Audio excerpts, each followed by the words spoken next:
आज के बुलेटिन के साथ मैं हूं निशा।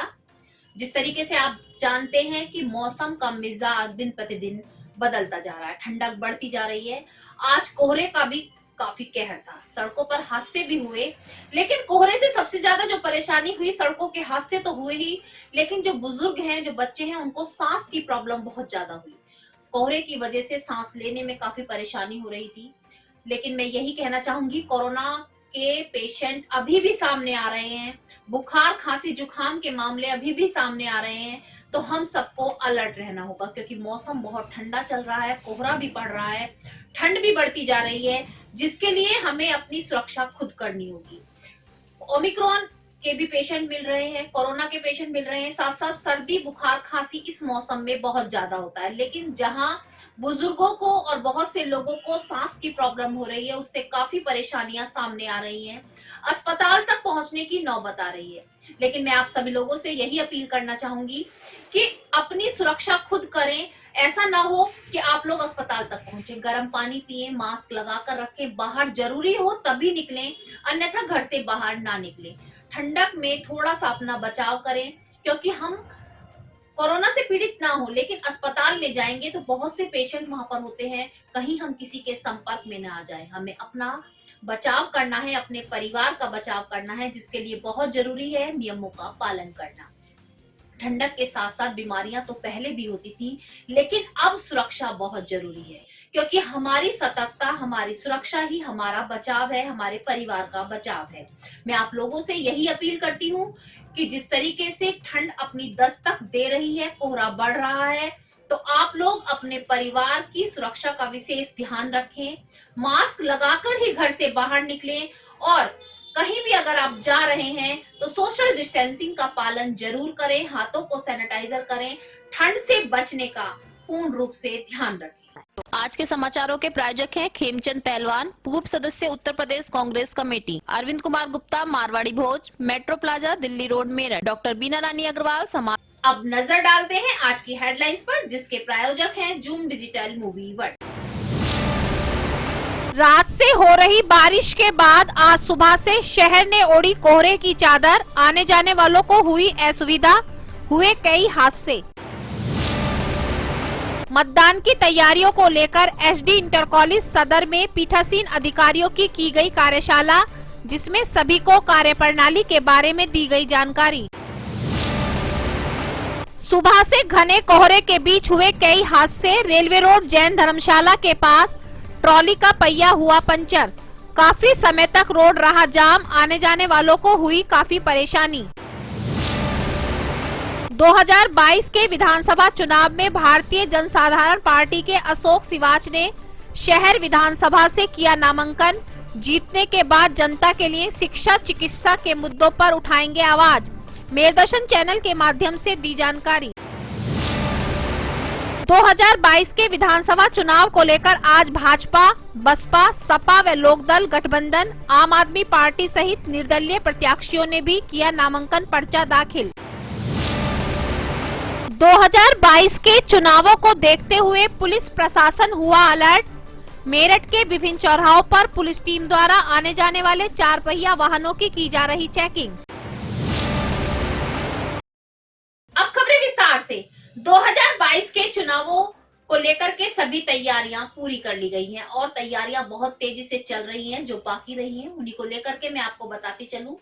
आज एसडी सदर में इंटर कॉलेज में आज एक कार्यशाला का आयोजन किया गया। सभी पीठाधीन जो अधिकारी हैं उनको कार्यशाला के माध्यम से समझाया गया कि 10 तारीख को जो पहला मतदान है उसमें किस तरीके से सभी को अपने अपने कार्य को करना है, किस तरीके से सुरक्षा व्यवस्था का भी ध्यान रखना है, क्योंकि कोरोना महामारी का प्रकोप चल रहा है, ये आप सभी जानते हैं। सभी को एक कार्यशाला के माध्यम से उनके कार्यों की जानकारी दी गई कि किसकी ड्यूटी कहाँ लगाई गई है, किस तरीके से किस व्यक्ति को किस समय पर वहां पहुंचना है, कब तक अपनी ड्यूटी देनी है, किस तरीके से वोटिंग करानी है। बहुत सारी जानकारी कार्यशाला के माध्यम से सभी को दी गई। अच्छा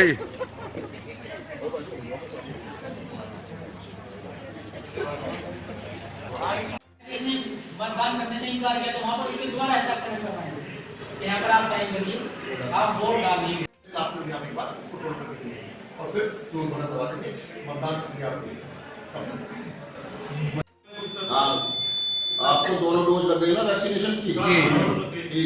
अगर किसी ने 10 अप्रैल से पहले सेकंड डोज ली है तो वो अपनी बूस्टर डोज भी लगा है।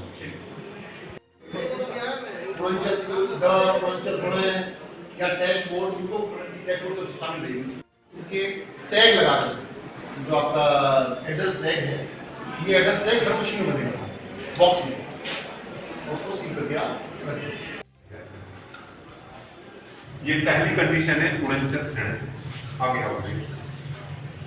परिस्थितियां, ये विशिष्ट परिस्थितियां क्या है कि एक बंदा वोटर आया था, P1 के पास आया, उसकी पहचान हुई। 2022 विधानसभा चुनाव के लिए जैसा कि मैंने अभी आपको बताया, कल भी मैंने आपको बताया था कि सभी उम्मीदवार मैदान में उतर चुके हैं और नामांकन पर्चे भर दिए हैं। जो बाकी रहे थे लगभग उन सब के भी आज नामांकन पर्चे भरे जा चुके हैं। भाजपा के भी सभी सीटें पूर्ण हो चुकी हैं, कांग्रेस की सीटें भी पूरी हो चुकी हैं, सपा रालोद सभी अपने उम्मीदवारों को मैदान में उतार चुके हैं और पूरी तैयारी पर है। अब देखना यह होगा कि किसकी सरकार बनती है, जो कि मेरा बार बार आप सब लोगों से यही कहना है कि ये जनता के हाथ में है। जनता ही सरकार बना सकती है और जनता ही सरकार गिरा सकती है। आने वाले समय में ही पता चल पाएगा कि सरकार किसकी बनती है। लेकिन सभी उम्मीदवार अपने बड़े बड़े दावे कर रहे हैं कि यदि वो जीतते हैं और विधायक बनते हैं तो अपने क्षेत्र में पूरा विकास करेंगे, शिक्षा चिकित्सा को लेकर भी आगे बढ़ेंगे, सभी क्षेत्र की जो परेशानियां हैं, जो सड़कों की समस्याएं, उन सबको दूर करेंगे। अब देखना ये होगा, ये तो समय ही बताएगा कि सरकार किसकी बनेगी। भारत माता की जय। नरेंद्र मोदी जिंदाबाद, योगी आदित्यनाथ जिंदाबाद, भारतीय जनता पार्टी जिंदाबाद, राजेंद्र कुमार बोलो बोलो भारत माता की।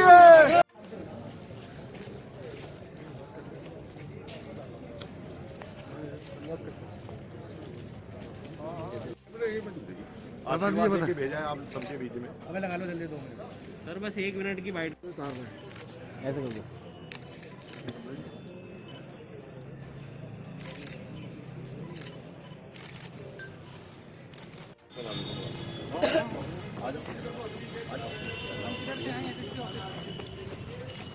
रुक जाओ 1 मिनट, रुक जाओगे ना।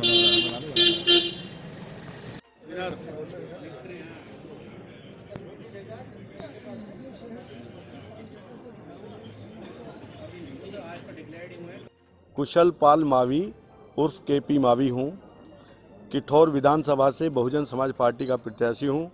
बहन कुमारी मायावती जी ने मुझे अपना आशीर्वाद देके क्षेत्र में भेजा है। ऊपर वाले ने चाहा तो जीत दर्ज करके बहन जी के कदमों में डाल देंगे। किन मुद्दों को लेकर जनता के बीच में जा रहे हैं?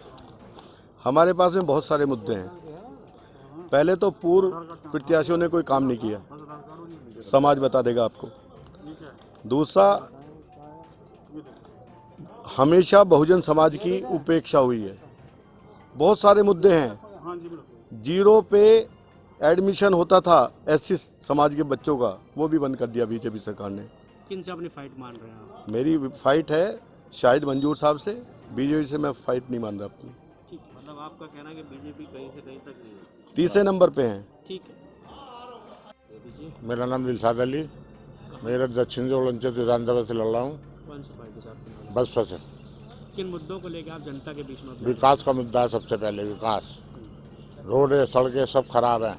आप उस क्षेत्र में दौरा करोगे तो आपको पता चल जाएगी क्या हालात है। जिस तरीके से अभी आपने देखा होगा विधानसभा में इस समय क्या हालात है, क्या वर्तमान की स्थिति है? हाँ, तो कोई बात नहीं, मुझे सब समाज वोट दे रहा, सब समाज की वोट मिलेगी। किन से अपनी फाइट मानते हैं? मैं किसी से फाइट मानता, भाजपा से फाइट है मेरी सीधी सी। भाजपा के पास विधायक बनते हैं तो क्या आपके? विकास है सबसे पहले, विकास के मुद्दे हैं। धामा जी, आज नामांकन करने के लिए आप विधानसभा से पहुंचे हैं, क्या आपके सामने चुनौतियां अभी विधानसभा को लेकर? इस विधानसभा को लेकर चुनौतियां ये हैं कि पिछली 2 सरकारों से लोग त्रस्त हैं और दोनों सरकारों को लोग देख चुके और दोनों के जनप्रतिनिधियों को भी देख चुके। उन्हीं लोगों से मुकाबला है। जनता दोनों से ही त्रस्त है। किन मुद्दों को लेकर आप जनता के बीच में? विकास का मुद्दा है, किसानों का मुद्दा है, शिक्षा का मुद्दा है। भाजपा कौन सा कार्य करे? भाजपा ने तो ये भी कहा था कि हम किसानों की आय दुगनी कर देंगे। बताइए आपने कर दी क्या नहीं कर दी?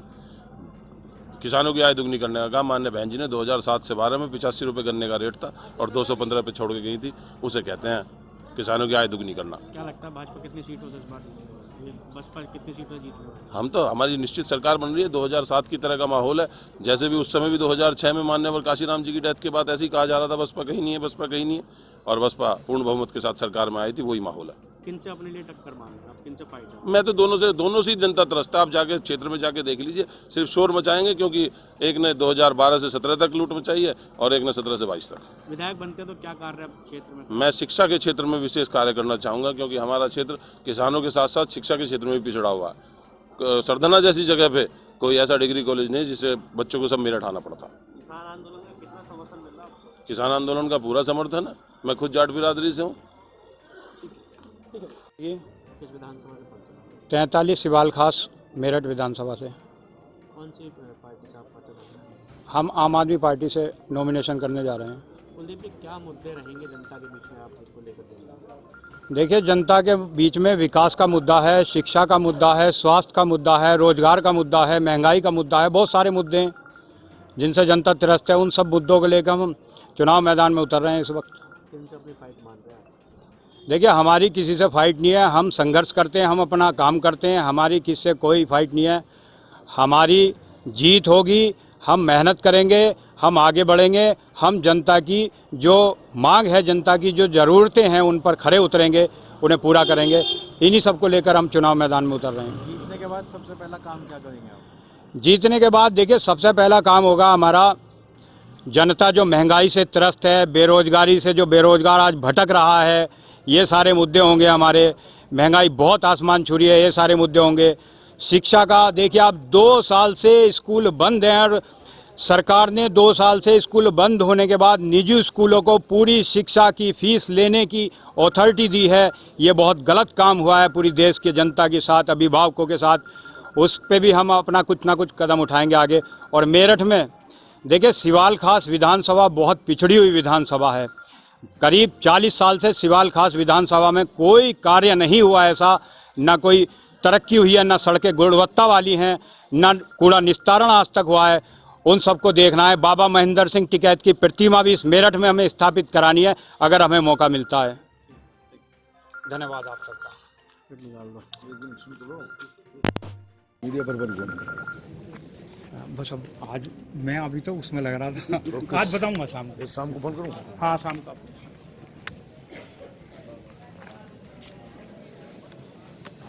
ये भी डाल दो हाथ पे। जाहिर डाल रहा हूँ। कैंट विधानसभा भाजपा के प्रत्याशी अमित अग्रवाल ने आज नामांकन पर्चा भरने के बाद कहा कि यदि वो जीतते हैं और विधायक के पद पर पहुंचते हैं तो वो अपने क्षेत्र का पूर्ण रूप से विकास करेंगे और सभी जनता के साथ हमेशा खड़े रहेंगे। जो जनता की समस्या है उनको बहुत जल्द दूर भी करेंगे। योगदान करूंगा। अग्रवाल जो सत्यप्रकाश अग्रवाल जी ने रिकॉर्ड बनाए हैं वो रिकॉर्ड ध्वस्त कर भारतीय जनता पार्टी अपना रिकॉर्ड अपने आप ही तोड़ेगी और हम उत्तरोत्तर प्रगति करेंगे, तो अपना रिकॉर्ड तो हमें अपना आप तोड़ना ही पड़ेगा ना। अमित जी, आपके माथे पर मैं चंदन का टीका देख पा रहा हूँ। लंबी पूजा पाठ हुई आज भगवान शिव का रुद्राभिषेक करके बिल्लेश्वर महादेव मंदिर में और वहाँ से औगणनाथ मंदिर में बाबा औगणनाथ का आशीर्वाद लेकर मैं अपने घर से अब यहाँ आया हूँ नामांकन करने के लिए। अमित जी, आप लोगों ने पूरा ब्यौरा आज भरेंगे जी, कितनी संपत्ति है और कितने आप सब भर दिया है, सब भर दिया है ना। कुछ वो उसमें से बाद में देखिएगा ना। अभी तो वो तो सार्वजनिक हो जाएगा, सब देखिएगा। क्या संपत्ति के बारे में बताएं जरा। नहीं, इसमें जरा समय में के अनुसार मुझको भरना है। अच्छा, तो उसके बाद शुभ मुहूर्त में भरना। अभी विजित भरना है। सिवाल खास विधानसभा से सपा के गठबंधन प्रत्याशी गुलाम मोहम्मद को टिकट देने के बाद जाट समाज में काफी जिद्दोजहद चल रही थी। जैसा कि मैंने भी आपको दिखाया कि जाट समाज में काफी रोष था और काफी आक्रोश व्यक्त किया कि सपा के गठबंधन प्रत्याशी गुलाम मोहम्मद को टिकट क्यों दिया गया। लेकिन वो सारी जद्दोजहद हाईकमान द्वारा खत्म की गई और आज सपा के गठबंधन प्रत्याशी गुलाम मोहम्मद ने नामांकन पर्चा भर दिया। बताइए, एक बार फिर से आपको जो है प्रत्याशी बनाया गया है सपा से, पहले भी आप चुनाव लड़ते थे, अब की बार गठबंधन के आप प्रत्याशी, तो किन मुद्दों को लेकर आप जनता के बीच में जाए? देखिए, माननीय अखिलेश यादव साहब राष्ट्रीय अध्यक्ष समाजवादी पार्टी और माननीय जयंत चौधरी साहब राष्ट्रीय अध्यक्ष राष्ट्रीय लोकदल का मैं आभारी हूँ। उनका आभार व्यक्त करता हूँ कि उन्होंने मुझे यहाँ गठबंधन का प्रत्याशी बनाया। रहा मुद्दों का सवाल, झूठ बोलकर कोई सरकारें चला नहीं करती। झूठ पर झूठ उजागर होते जा रहे हैं। महंगाई आसमान छू रही है। जो वादे किए कोई वादा पूरा नहीं हो रहा है, सिवाय नफरतों की खेती उगाई जा रही है। ऐसे में मुद्दे जनता अपना आप तलाश रही है। इनके झूठ पर पर्दा नहीं डाला जा सकता। पेट्रोल अगर 100 रुपये होगा तो जनता पर भार पड़ेगा। आपको प्रत्याशी बनाने के बाद आरएलडी के नेताओं में कुछ विरोध देखने को मिला है। हाँ, ये बात आपने सही पूछा। देखिए, हम 2 गठबंधन के लोग हैं। मैं अपनी पार्टी से चुनाव चिन्ह मांग रहा था, यानी प्रत्याशी बनना चाह रहा था। दूसरे लोग राष्ट्रीय लोक दल से प्रत्याशी बनना चाह रहे थे। दोनों अपने अपने नेताओं को अप्रोच करना चाह रहे थे। सबको तो मिलता नहीं। गठबंधन है तो गठबंधन की तरफ से जो हमारे राष्ट्रीय नेता हैं, दोनों लोगों ने ये तय किया, और ये पहले भी आपने अखबारात में पढ़ा होगा कि कुछ कहीं राष्ट्रीय लोकदल के नेता हो सकते हैं, सिंबल हमारा हो सकता है, समाजवादी पार्टी का हो सकता है, और कहीं समाजवादी पार्टी के लोग उम्मीदवार हो सकते हैं, सिंबल आरएलडी का हो सकता है। आपके साथ है? नहीं, मैं उसी बात का जवाब दे रहा हूँ। जो आपने पूछा कि कुछ बेचैनी है लोगों में, कुछ मुखालफत है, ऐसा कुछ नहीं है। जितने लोग टिकट मांग रहे थे आरएलडी के, वो सब मेरे संपर्क में आ चुके हैं, मेरे घर आ चुके हैं। राजकुमार सांगवान भी, यशवीर सिंह से भी बात हो गई है। हम लोग दरअसल में अपने स्वर्गीय चौधरी चरण सिंह साहब की विरासत के परिवार के लोग हैं। वो हमारे खून में बसी हुई है। राष्ट्रीय लोकदल का एक भी नेता, एक भी कार्यकर्ता हमारे खिलाफ नहीं जा सकता, क्योंकि मैं भी उसी का हिस्सा रहा हूँ। जब छोटे थे तो चौधरी चरण सिंह साहब की सभाओं को सुनने के लिए कई किलोमीटर दौड़ कर जाया करते थे। आमना सामना रूबरू भी हमने बात की है चौधरी साहब से। तो हम लोग सब तैयार, सब मने हुए हैं, ये सब मन गए। और डॉक्टर राजकुमार सांगवान की भी आपसे मुलाकात हुई है? जी, वो मेरे घर पर तशरीफ लाए। मेरठ की दक्षिण विधानसभा से सोमेंद्र तोमर ने भी आज अपना नामांकन पर्चा भरा और उन्होंने कहा कि जिस तरीके से पूर्व विधायक काल में उन्होंने अपना पूरा ध्यान अपने क्षेत्रवासियों की ओर लगाया, अपने क्षेत्र का पूरा विकास किया, आने वाले समय में यदि जनता उनको सपोर्ट करती है, उनको जिताती है, तो वो जनता के साथ हमेशा रहेंगे और क्षेत्र का विकास करते रहेंगे। भारत माता की जय। नरेंद्र मोदी जिंदाबाद। योगी आदित्यनाथ जिंदाबाद। भारतीय जनता पार्टी जिंदाबाद। राजेंद्र कुमार आज चलिए। शहर विधानसभा से भारतीय जनसाधारण पार्टी के अशोक सिवाच ने भी नामांकन पर्चा भरा और उन्होंने मेरदर्शन टीम से रूबरू होते हुए कहा कि यदि वो जीत हासिल करते हैं तो सबसे पहले शिक्षा और चिकित्सा को लेकर के आवाज उठाएंगे, क्योंकि शिक्षा और चिकित्सा बहुत महंगी हो गई है। आम परिवार उसको वहन नहीं कर पा रहा है। बड़े स्कूलों की जो शिक्षा है वो काफी महंगी हो चुकी है, और जीतने के बाद यदि जनता उनको सपोर्ट करती है, आगे बढ़ने का मौका देती है और विधायक के पद तक पहुंचाती है, तो वो सभी के साथ रहेंगे और शिक्षा चिकित्सा पर अपनी आवाज उठाते रहेंगे। शिक्षा चिकित्सा की जो महंगाई बढ़ चुकी है उस पर रोक लगाए। भारतीय जनसाधारण पार्टी से हूँ मैं, अशोक सिवाच नाम है। भारतीय जनसाधारण पार्टी से अध्यक्ष हूँ और शहर विधानसभा से नामांकन करने आया हूँ। क्या मुद्दे रहेंगे? मुद्दा हमारा है कि शिक्षा बहुत महंगी है और शिक्षा को संविधान के अनुसार लागू किया जाए, शिक्षा का व्यापार पूर्ण रूप से बंद किया जाए, और हम इसी के लिए काम करेंगे। जनता से मैं अपील करूंगा कि हमको वोट देकर जनता जिताएगी तो हम शिक्षा का और चिकित्सा का व्यापारीकरण पूर्ण रूप से बंद कराएंगे, और जो डॉक्टर मोटी मोटी फीस ले रहे हैं, इनके सबके जितने भी वो है जो धोखाधड़ी चल रही है, जो लूटमार कर रहे हैं, वो सब बंद कराएंगे। और शिक्षा में जितने व्यापार के केंद्र खोल दिए हैं, जो भी लूटमार शिक्षा में चल रही है, इस शिक्षा की लूटमार को पूर्ण रूप से बंद कराएंगे। मेरी जनता से आपके माध्यम से अपील है कि भारतीय जनसाधारण पार्टी अशोक सिवाच को मुझे ही वोट दें, जिससे कि एक उदाहरण पेश हो कि मुद्दों के ऊपर भी लोग जीत सकते हैं, और मुद्दों के ऊपर अगर जनता वोट देगी तो जो मुद्दे हैं उनको हल करने का काम किया जाएगा। किठौर विधानसभा से कांग्रेस की उम्मीदवार बबीता गुज्जर ने भी नामांकन पर्चा भरा और पर्चा भरने के बाद उन्होंने दावा किया कि किठौर विधानसभा से 100% सीटों से जीतने के बाद वो क्षेत्र का विकास करेगी, सभी के साथ रहेंगी और सभी को साथ लेकर आगे बढ़ेंगी। जी, मैं डॉक्टर बबीता सिंह गुज्जर, किठौर विधानसभा नंबर 46 से कांग्रेस प्रत्याशी। बबीता जी, किन मुद्दों को लेके आप जनता के बीच में जाने वाली हैं? मैं उन मुद्दों को लेके जाने वाली हूँ जो पिछले आज़ादी के बाद से, क्योंकि सरकारें बनती रही हैं, बिगड़ती रही हैं, क्षेत्रीय और केंद्रीय पार्टी दोनों ने शासन किया है, लेकिन उन्होंने जनता की ना तो कोई आवश्यकता को महसूस किया, ना उनकी ज़रूरतों को महसूस किया। उन्होंने सिर्फ अपनी जेब भरी है या भ्रष्टाचार का या अपना वर्चस्व कायम किया है। मैं चूँकि महिला हूँ तो महिलाओं की भी आवाज़ उठाऊँगी जो उन्हें परेशानी है। महिलाओं की सबसे बड़ी दिक्कत आती है कि वहाँ स्वास्थ्य के लिए कुछ भी नहीं है, कोई चिकित्सा केंद्र नहीं है, 102 बुखार भी हो जाता है तो भी वो मेरठ की तरफ देखते हैं। तो किठौर में मैं ये चाहती हूँ कि कुछ ना कुछ ऐसी चिकित्सा व्यवस्था की जाए ताकि उनकी जो कम से कम प्राथमिक जो परेशानियाँ हैं वो ख़त्म हो जाए। दूसरी, वहाँ शिक्षा के लिए कुछ नहीं है, स्कूलों में स्कूल तो छोड़ो, मतलब पढ़ने के लिए व्यवस्थाएं भी नहीं है। और जिस गांव से मैं बिलोंग करती हूँ वहाँ अभी तक एक स्कूल तक नहीं है, प्राथमिक स्कूल तक नहीं है। तो क्या वर्तमान में स्थिति किन स्थितियों का आपको सामना करना पड़ रहा है किठौर में? तो क्या आप जा रही हैं, जनसंपर्क कर रही हैं?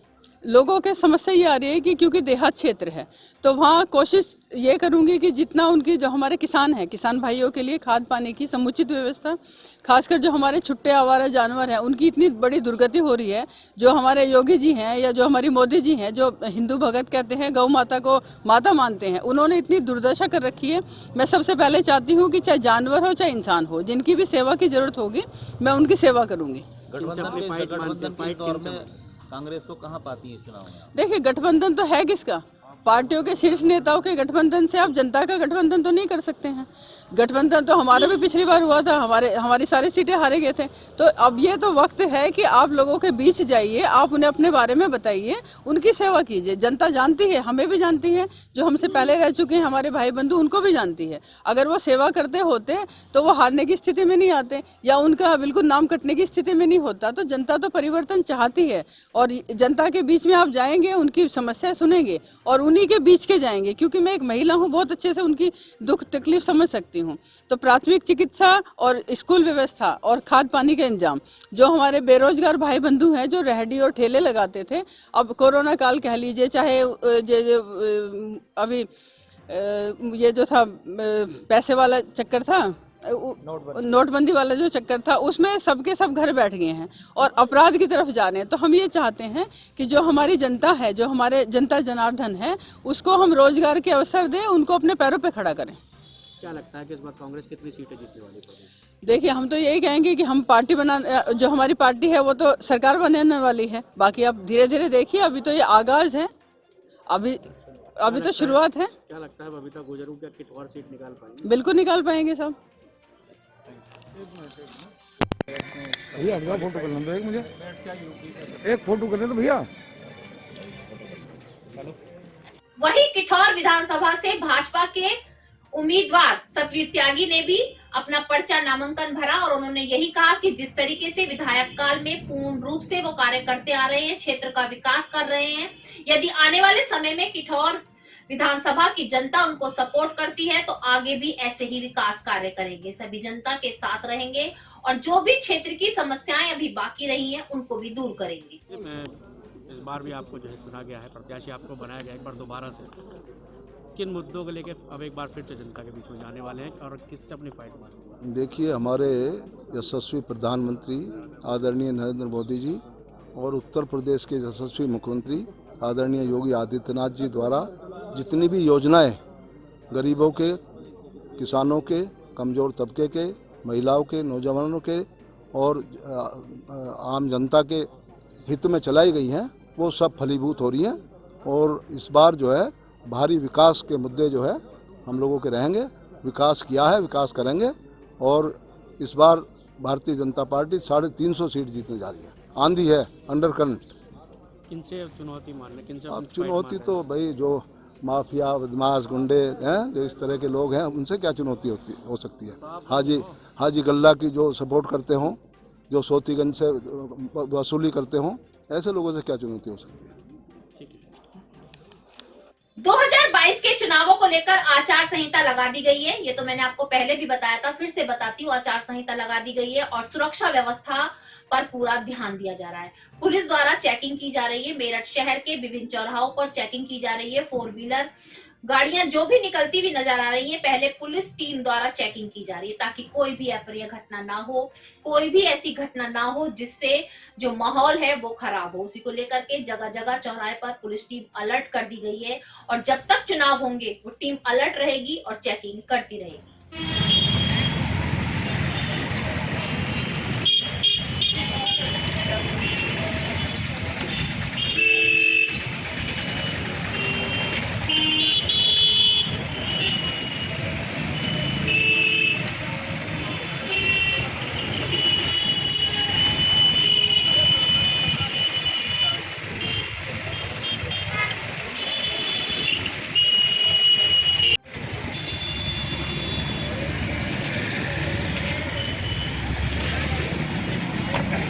देख लो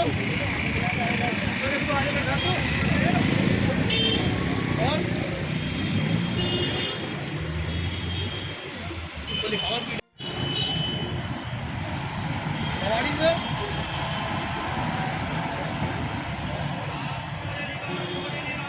उसके ऊपर कोई देर रात से हो रही बारिश के बाद मौसम ने अपना तुरंत मिजाज बदल दिया। मौसम के मिजाज के बाद कोहरा, घना कोहरा आज सुबह से छाया हुआ था। सड़कें काफी अंधेरा युक्त नजर आ रही थी, जिसके कारण से काफी हादसे हुए, काफी दुर्घटनाएं भी हुई, सड़क दुर्घटना भी हुई, क्योंकि बहुत से लोग ऐसे हैं जो नियमों का पालन नहीं करते। कोहरा होने के बाद भी तेज स्पीड पर गाड़ियां जा रही थी जो आपस में टकराएगी। बहुत से हादसे ऐसे हुए। मैं सभी लोगों से यही कहना चाहूंगी कि यातायात के नियमों का पालन करें। कोहरे में अपनी जो वाहन है, जो गाड़ियों की स्पीड है, उसको कम रखें ताकि कोई भी ऐसी घटना ना हो जो आपके लिए नुकसानदायक हो, आपके परिवार के लिए घातक सिद्ध हो। वहीं दूसरी ओर मैं बताती चलूं, जैसा कि मैंने आपको बताया कि सुबह काफी घना कोहरा था, उसी के बीच में सड़कों के गड्ढे नजर नहीं आ रहे थे, तो एक ट्रॉली के पहिए में पंचर हो गया। काफी देर तक रोड पर जाम लगा रहा और काफी मशक्कत के बाद ट्रॉली को साइड में किया गया। तो मैंने आपको बताया कोहरे के कारण काफी समस्याओं का आज सभी को सामना करना पड़ा। आज के बुलेटिन में बस इतना ही। तेज और ताजा खबरें जानने के लिए देखते रहिए मेरठ दर्शन। यदि आप भी हमारे साथ जुड़ना चाहते हैं या स्पेशल बुलेटिन बनवाना चाहते हैं तो नीचे दिए गए नंबर पर संपर्क करें और सब्सक्राइब करें MD न्यूज मेरठ।